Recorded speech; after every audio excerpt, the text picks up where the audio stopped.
Today, I'm in good company with Michael Deluce, the president and CEO of Porter Airlines, a leading Canadian carrier known for refined travel experiences and ambitious growth plans.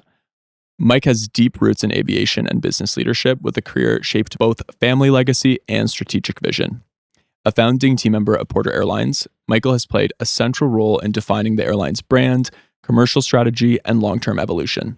Under his leadership, Porter has expanded its footprint across North America, invested in critical infrastructure, and navigated the complex landscape of post-pandemic air travel. Mike, it's such a pleasure to have you to discuss leadership, aviation, innovation, and the future of Canadian business. Thank you so much for being here. Yeah, thanks, Jay, for having me.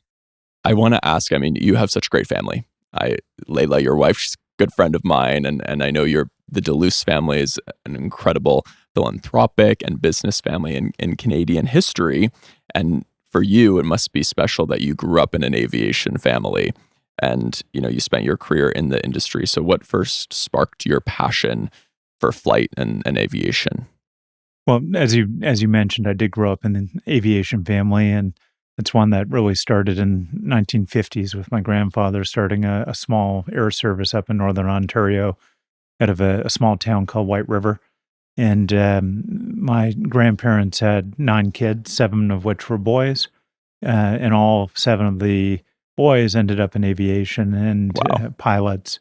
And as well, owning and operating various airlines over the last, call it 60 years.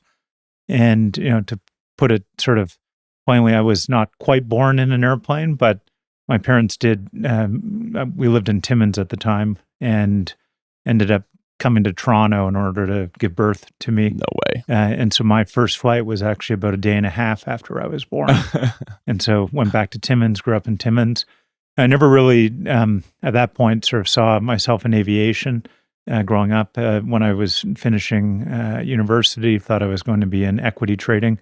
But obviously aviation was always part of me growing up. Yeah.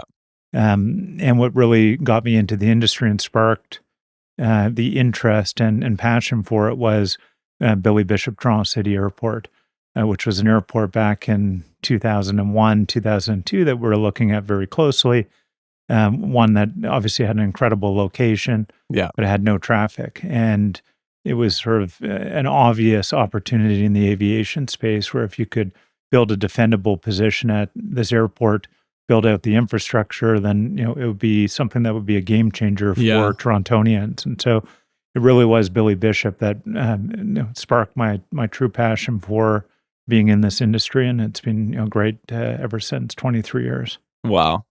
Billy Bishop, for anybody who doesn't know, the Torontonians listening will know it very well, but it's like the city airport. It really is on the edge of downtown Toronto, and Porter is like the biggest carrier, obviously, at that airport. It's really like Porter's airport. Well, we obviously reignited the airport when we launched in 2006. Part of that, it only had 20,000 passengers a year being operated by the other airline. And it became, pretty explosive growth. It went from 20,000 passengers up to 3 million passengers Wow. at its peak pre-COVID. And so, a significant sort of new transportation hub in Toronto that really made short day trips to regional destinations like Ottawa, New York, Montreal very easy for people to do. Porter is such a beloved brand. I think people they feel such a connection with the brand. It's a Canadian iconographic, airline that's really defined this new age of travel. How would you describe your leadership philosophy and how has it evolved over your time as CEO? Well, I've been there since the beginning, obviously inception. And so, in the early stages of Porter, it was a very small team. I recall, when there was 4 or 5 of us all in a shared office with 5 desks, and you'd be involved in absolutely every aspect of the business. Wow. Every decision. And that really remained the case for many years. When we launched in 2006, we sort of 2 parts of Porter. One is sort of the pre-COVID Porter, and then one is the post-COVID Porter. Yeah. And, it remained small, 29 aircraft up until COVID. And so you have this ability to be involved in every aspect of the business, every last detail, and very detail-oriented focus at that really, you want to be involved in everything and you could be involved in everything. Since our growth plans took off post-COVID, we've grown to 81 aircraft. Wow. Having that level of involvement in every aspect of the business is it's not possible. And so Yeah. really had to transition, my own leadership style from being involved in absolutely everything to one of, ensuring that we had the right people in the right roles that could, make the decisions and act and, Delegation. really execute on the overall plan. We went from 1,500 people up to 4,500 people in the last 3 years. Wow. And so out of necessity, you had to change leadership style. Yeah. Well, those numbers are incredible. I mean, quadrupling your aircraft and tripling your workforce is remarkable. So is that because of what? Because of the travel and after COVID, people getting back on flights and traveling more? What's the ethos there? Well, really, it was about our growth plans. And so prior to COVID, we were a regional focus airline that largely was based out of Billy Bishop Airport. We had other markets that didn't touch Billy Bishop. We call it 85% of our network of 29 regional 78-seat Dash 8-400 aircraft were operating out of Billy Bishop. During COVID, we did make some strategic decisions to shift our business, grow it significantly. We acquired up to 100 Embraer E195 E2 aircraft, which is a state-of-the-art narrow-body jet aircraft that can really allow us to operate anywhere from Eastern Canada across all of North America. Amazing. And so as we emerged from COVID after Porter uniquely shut down its operations during COVID for 18 months. So in 2001, we relaunched a business, refloated the 29 aircraft that we were operating. Then we took the first of what is now 52 new Embraer E195 aircraft. And I mean, the airline industry is highly regulated, rapidly evolving, changing, and, competitive. But what has kind of guided your approach with Porter in that regard? A couple aspects. Number one, first order at Porter was always a customer. Yeah. And so we obviously had some unique advantages with Billy Bishop's location early on, but we really want to, going back to 2006, bring back the time when people enjoyed air travel. And if you go back 20 years ago, and even the last 10 or 15 years, people have not enjoyed travel as much as they used to. And so when we launched, really, it was all about the customer. And we brought back, our cabin crew wearing, pillbox hats, like it was out of the 60s, beer and wine served in real glassware, premium snacks, all of that, delivered with genuine sort of, care from our cabin crew. And people loved it. And so, from the beginning, it's always been about the customer.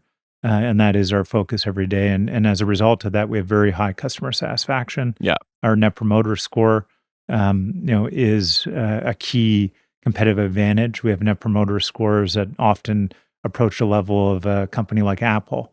And so we, have a army of passengers, that effectively are our advocates and promoting the airline. And that has been, in particular, very helpful as we expanded from 29 aircraft up to 81 today over the last 3 years. I mean, you rarely hear people complain about Porter. It is like people ride or die for Porter Airlines. They love it. And I remember, I'm from Vancouver, and I remember when you expanded service to fly to Vancouver, that was like a big moment for everyone who lived there because they were so excited that they would be able to take Porter versus, Air Canada. Yeah, I think the product, our customer service really has created a relationship with our passengers that is unique. And, don't get me wrong, it's not always perfect. It's an airline. At the end of the day, you have impacts like weather, maintenance, other elements that, ensure that not every flight is perfect. But we try to do the best we can on every flight, every interaction with the passenger. When we get it wrong, try to deal with it quickly and efficiently and ensure that, even if it wasn't a great experience, that they leave with a good experience, that we actually stood up, dealt with the issue and addressed it. So do you control the weather?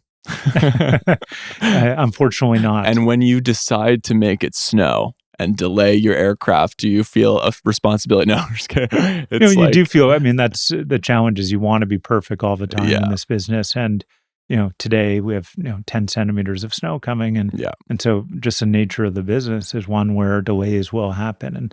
And so you try to minimize the impacts, the ones that you can control, ensure that you're as perfect as you can be every time, because sometimes there are events that you can't control. Does the snow affect Billy Bishop more than it would Pearson? Or No, no, it's the same. it's similar, but sometimes Billy Bishop actually has a benefit of being able to bounce back faster because Yeah. it's a smaller airport, and so you're able to clear out weather issues like snow in a faster way.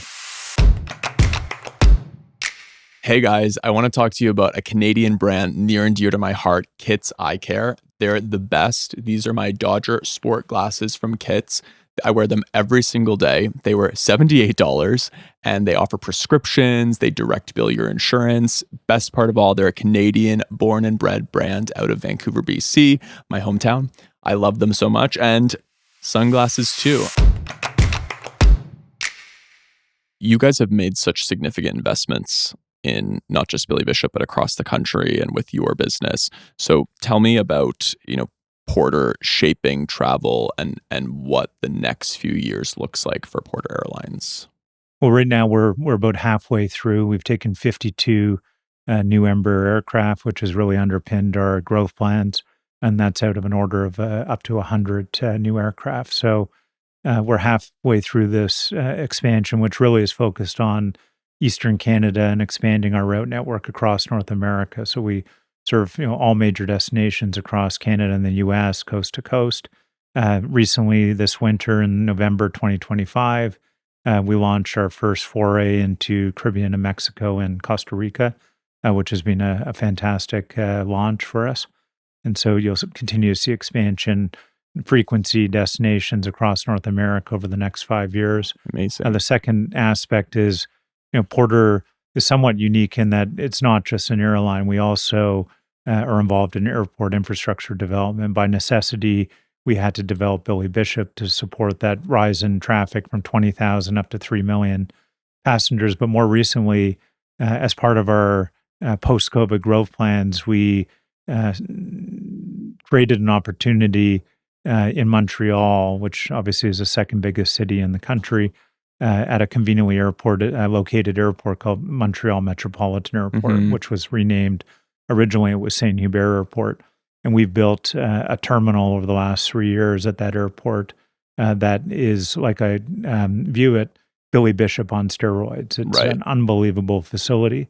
It will completely transform the way people travel in and out of Montreal.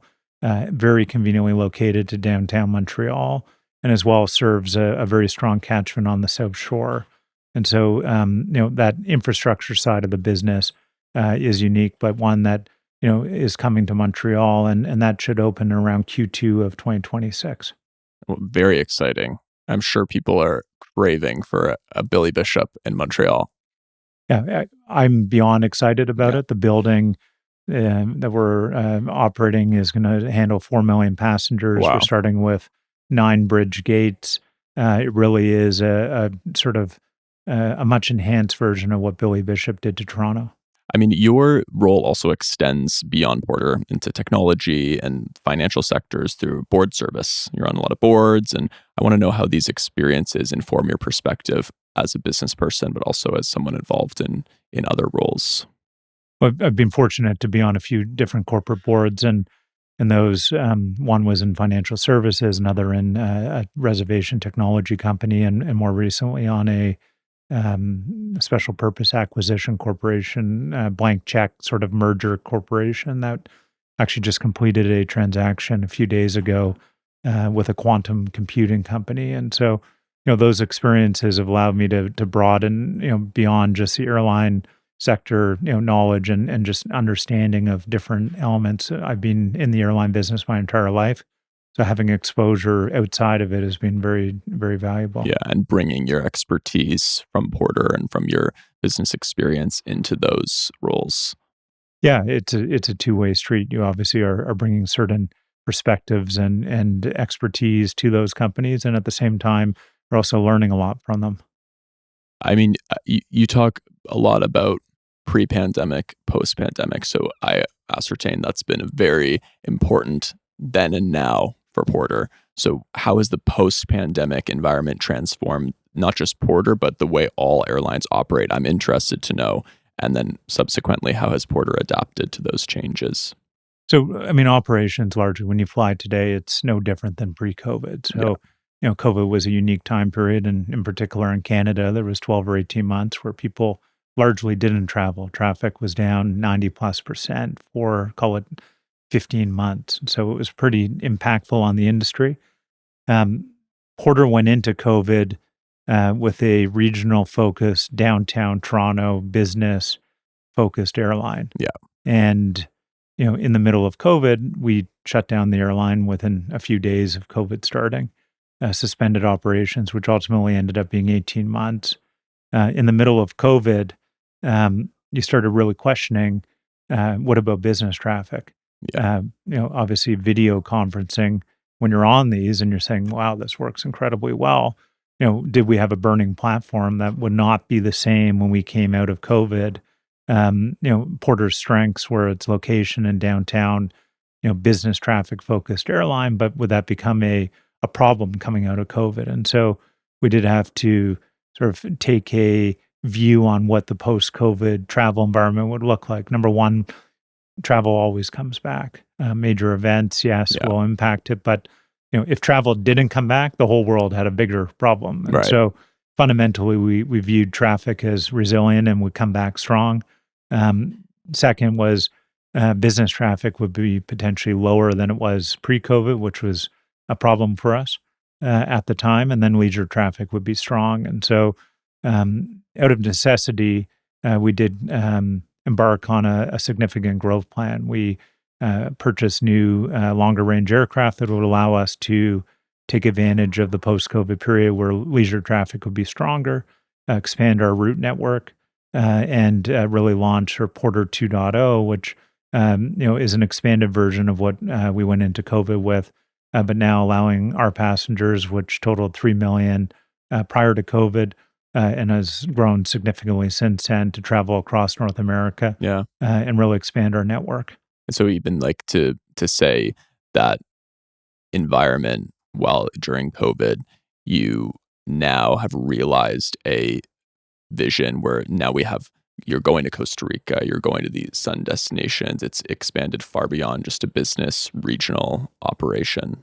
Yeah, we were limited in our focus of Billy Bishop, which was a strength. Yeah. At the end of the day, 4,000-foot runway, turboprop only operation. It allowed us really only to grow so far, and so we were at the largest possible presence we were pre-COVID with our then model, and so Yeah. with the anticipated changes in travel, we had to pivot and really we just expanded what we were always doing. It was an extension of the Porter brand and the Porter product, but offering it to a much wider route network and by default, a much larger passenger base. You think it was like a blessing in disguise? It's been an exciting 3 years. It's been hyper growth. Yeah. People love the product. Yeah. You sort of anticipate that, Billy Bishop was obviously a key element of what Porter was pre-COVID, but the new product has been accepted so well by passengers. Our customer satisfaction, our net promoter score on our new Embraer E2s and the longer flying, even out of Pearson, scores even higher than what was already a very high Wow. satisfaction level with our classic product. So, it really is one of new state of the art jet aircraft, extremely quiet, sustainable. No middle seats has been a big hit with passengers. Yeah. When you fly a Porter to Vancouver on a 5-hour flight, you're not worried about, who's in the middle seat or am I going to be in the middle seat? People may disagree on many things, but one thing they all agree on is no one likes a No middle one's seat. picking the middle seat And so, voluntarily. Porter does not have middle seats. And Yeah. we complemented that with continuation of our free beer and wine, Free beer and wine. premium snacks, and now on our E2s, fast free streaming Wi-Fi for all passengers. And we were obviously first in Canada to do that. And everyone followed suit. The industry was on a path where certainly in economy travel, it was continuing to get degraded. You have everything taken away over decades. That really left people very disenfranchised with Yeah. travel. And Porter, for the last 20 years, have been doing things differently, but it wasn't until we launched our significant expansion plans where you see other competitors now saying, you know what, we can't continue treating passengers the way we have. We need to try to replicate and imitate what Porter is doing. And so at the end of the day, I guess, that's the highest form of flattery is Yeah. when, people imitate what you're doing. But, it's at our core DNA is to treat passengers well. And so, you can replicate, but you can't always, identically replicate Certainly what not. someone's doing. Yeah. I feel like we've talked a lot about the customer experience with Porter, but I feel like a common feeling amongst customers with the other airlines is that your competitors go with an approach of the customer is not always right, which is against, the age-old adage that the customer is always right. You obviously have the customer top of mind. Why do you think that the airline industry is, or your competitors are so hated? It's an interesting dynamic. You're right. And I won't name names, but everyone knows who I'm talking Yeah. about. At the end of the day, there is a dislike of our competitors. Passengers use the word, I hate X, Y, and Z. Yeah. And it's from a ingrained, feeling that for the last 20 years, they've been treated as a number. The experience has not been there. The product has been stripped to the bones. Yeah. And with Porter, we really took it to a completely different place where it was all about the customer, and that's in a call it a monopolistic environment where Canada has one or two main carriers. It's very challenging to break through that, and breaking through it by customers loving your product is how we approached it. Yeah. And people would say that even if this is not true technically, that Canada does have a monopoly with airline travel. It's caused these customer dissatisfaction and these issues with the customers that we talked about. What's your take on that? Well, when you have no competition, there's no incentive to Right. improve. And now what you've seen, especially over the last 3 years since our post-COVID expansion plans, we've gone from 2% of the domestic market to 15%. And that's a real threat for Wow. the incumbents. We've gone from 1,500 team members to 4,500. We've gone from 2.5 million passengers to 7.5 million passengers. In how many years? This is in the last, really since February 2023. So, Wow. a little It's less than 3 explosive years. growth. So it's explosive growth that has now caused competitors to say, we have to try to do business differently. Right. It's a different level of competition, not one that's, based solely on being the cheapest price in the market and have Yeah. the lowest quality product. It's one that, is completely different. So it's a different level of competition. It's good to see competitors trying to improve. But, we've had a connection with our passengers for 20 years Mhm. that they haven't.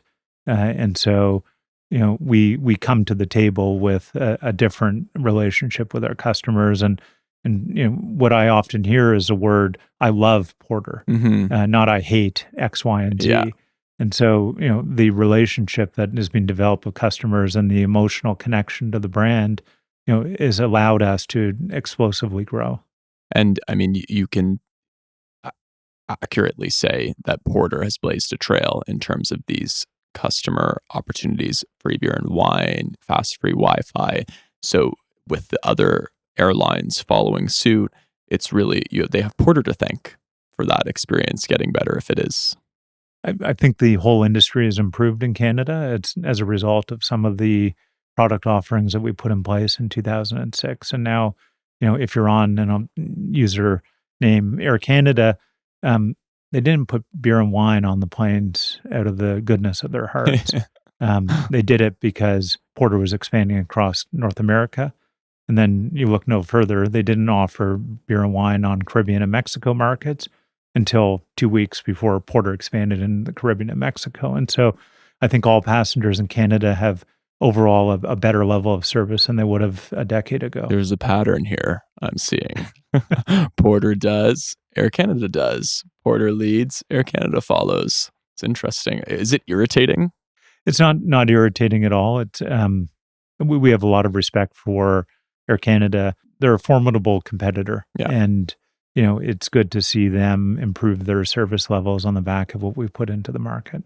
Talk about your team at Porter and your colleagues and how they epitomize those same values too. I think everyone at Porter that is part of the team really focus on the same core principles of delivering a differentiated customer experience for our passengers. Passengers love it. That's sort of self-fulfilling where, when you see people love the product, you want to continue delivering it as best you can. And so, we're fortunate that we have 4,500 team members at Porter that really want to make a difference for our customers and make sure every experience is the best that we can provide. What are some of the toughest leadership lessons you've had in your time at Porter?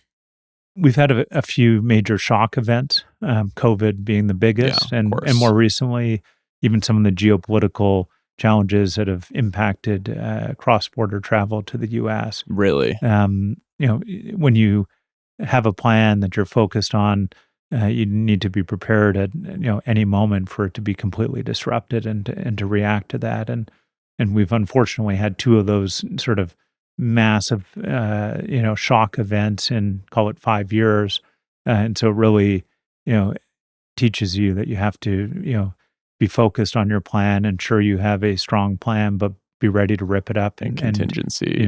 move in a different direction very quickly. I can't imagine being in that position with COVID. Like I was working at TELUS at the time, and COVID was amazing for TELUS because and thankfully TELUS has invested hundreds of billions of dollars into network infrastructure, and it was able to manage the need. But I empathize with a company like Porter or small businesses where it just completely wiped them. Small businesses especially, but also just it's like you cannot operate as needed. Yeah, I mean, it was certainly for some industries, airlines, restaurants, hotels, those were the ones that were severely impacted. And then you have technology and other companies that thrived during this time period. And so it certainly, was not a even landscape for everyone. We went from, I recall, March 2nd, we had a board meeting, March 2nd, 2020.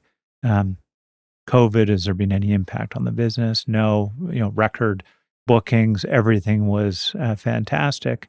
And then 6 days later, really, you saw the business sales run rate cut in half every day, 4 days in a row, half of half of half to basically nothing.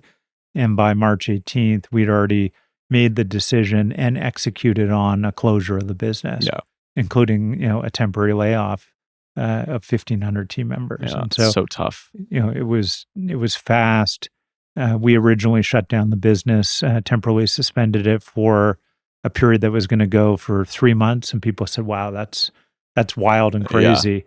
It turned out to be 18 months. I remember when I was living in Toronto, and it was like March, I think like March 14th or 15th, and I was like, okay, I don't want to be in my condo. I'm gonna pack up a suitcase and go home to Vancouver for like a month.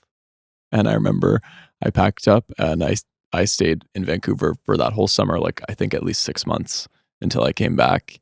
And then traveling during COVID, very interesting experience. I mean, obviously I didn't travel while it was COVID prime, but when travel started opening up again, it's very surreal to be in those airports and that are normally just so busy, so much foot traffic.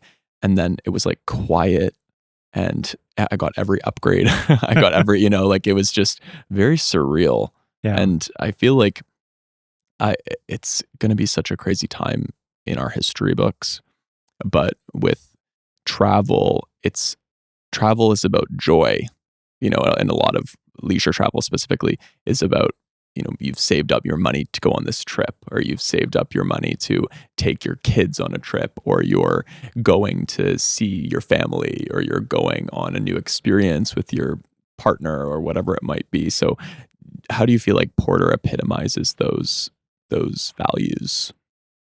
Yeah, I mean, we want to ensure that travel is something that's so important to people, and it's not something they do every day. Most people, it's something, as you said, save up for the special event, and so us being part of a very positive um, experience is important to us. And it used to be that the airline side of travel was the awful part of your journey. Now we want to make it part of the positive part of your journey. I really connected with you and your family and Porter through your charitable support. Talk about how Porter gives back. Well, we obviously serve a lot of communities across Canada. Most communities that we're involved in, there is employment that is driven in those cities and towns. Another aspect is really, the way we curate our products that we serve on board, trying to support Canadian businesses that have great differentiated products. And then lastly, obviously, travel is something that is great from a charitable perspective to help people raise funds for important causes. And so we have a very active footprint in sort of charitable support, including one charity in particular that we're involved in is Hope Air. And Hope Air is an interesting charity that really supports families that need medical treatment in main cities such as Toronto or Montreal, but they live in smaller rural areas where they need to fly, call it Thunder Bay or Timmins or other Mhm. cities like that, but can't afford to. And so we work closely with Hope Air to provide travel to people in need for medical reasons. So it's a good example of a charity that really sort of aligns well with us and what we do every day. I mean, I think the new age of business is that doing good in your community and doing well in business are mutually beneficial and they need to go hand in hand. I'm sure you would agree with that. Yeah, no, we fully agree with that and epitomize that. And it's great because Porter is so loved by its customer base already. Just people are happy to give their money to Porter, but then to see that Porter in turn also gives back to the communities where you work and you serve and you live is great for the customer. Yeah. Awesome. I want to end off by doing some rapid fire with you, Mike. Okay. What's your coffee order? Black coffee. So boring. I know. I just like the hit of energy in the morning, and that is it. What's your favorite Canadian city to fly Porter into? And not because you're from Vancouver, but I find when you're actually flying into Vancouver, it's obviously one of the most beautiful cities, The best. especially when it's sunny and not raining. But when you approach in there, it's it's incredible airport to fly into. Especially when you're not in the middle seat. Exactly. What about non-Canadian cities to fly Porter into? We've recently launched flights, as I mentioned, to Caribbean and Mexico and Mhm. Costa Rica. Costa Rica in Liberia, which is on the West Coast, is a pretty interesting leisure destination. Ecotourism, beaches, Yeah. hotels. So it's certainly a It's really destination if you're growing too. yeah, Like a lot of people. very popular of Canadians, and it's been a Mhm. great route for us. What's a travel destination you'd recommend to everyone? Costa Rica. Yeah, there we go. We're going to Costa Rica. A book or business leader that's shaped your thinking. There's one particular um, business leader on the airline side who's, airlines are fairly unique because often airlines have been around forever. They're government originally owned. Mhm. But Neilman, who is a serial entrepreneur in the airline business, he started a airline called Morris Air, which eventually was bought by Southwest. He was involved in the original startup of WestJet. He started JetBlue Airlines in the Wow. U.S., Azul in Brazil, and more recently a new airline in the US called Breeze. And so, that's someone that certainly, is individual that I would closely follow as someone that is a trailblazer in the Yeah. airline business. Yeah, I've called this podcast In Good Company. I'm in great company. What does being in good company mean to you? It's about who's around you, the influence they have on your life. When we look at Porter in particular, our entire team and certainly our leadership team, individuals that are all passionately sort of engage in the business with a common mindset around what we want to deliver. I really am fortunate to be in good company at Porter. I can't wait to fly Porter next. It's going to be great. Thanks so much for joining me on the show, Mike. You're the best. Appreciate it. Thanks, Jay.